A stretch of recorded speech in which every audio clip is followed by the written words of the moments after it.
riflessjoni ta' gvern li mhux biss illum huwa mifni bil-problemi interni, huwa mifni bl-iskandli, huwa mifni bil-ġlied intern, però li wkoll minħabba li mhux kapaċi jikkonsulta għaliex huwa arroganti jgħid jifni lill-poplu bit-taħwit u anki bil-piżijiet. Kien dan laqan il-kap tal-Partit Nazzjonalista Bernard Gregg f'intervista li kellu nħadd f'inodu fuq Net Television meta kien qed jitkellem dwar l-iskandlu tal-Aġenzija Identità. Dan meta għandna kummissarju tal-Pulizija u Ministru responsabbli li qed jibqgħu sikta bil-Prim Ministru li qed jiddefendihom quddiem skandlu wara l-ieħor. Byron Camilleri jibqa' sieket, anzi jiddefendi ukoll il-Prim Ministru. Jiena ngħid imma x'jaf Byron Camilleri għalfejn Robert Abela wa daqshekk dajjef li jrid jibqa' jiddefendi lil Byron anki f'din iċ-ċirkustanza. Quddiem dan kollu Bernard Gregg fakkar kif il-Partit Nazzjonalista qed ikompli jiġġedded u jissaħħaħ għal-ġid tal-poplu Malti. Fil-ġranet li ġejjin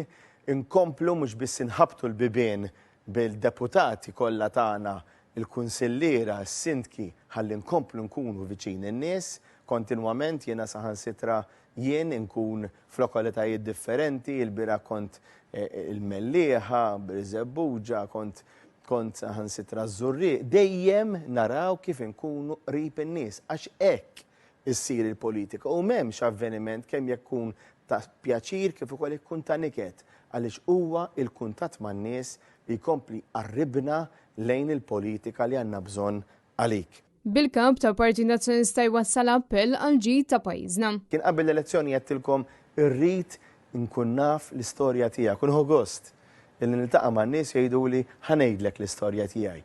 Ejdulna l-istorja tagħkom għax minn għandkom aħna nitalmu u magħkom nistgħu nibnu politika aħjar għalik u pajjiż flimkien il-qudiem. Bernard Gregg fakkar fil-Festi tal-Indipendenza b'attivitajiet li se jwasslu għal mass meeting lejlet il-21 ta' Settembru. Parra numru ta' attivitajiet oħrajn se jkollna bla dubju il-meeting illi jsir dejjem fl-20 ta' Settembru lejliet l-Indipendenza illi hemmhekk imbagħad il-belt inkunu nistgħu niltaqgħu biex flimkien niċċelebraw mhux biss il-kisbiet tal-poplu bis-saħħa tagħkom ilkoll imma l-kisbiet illi flimkien se nkunu qegħdin nagħmlu flimkien il-qudiem.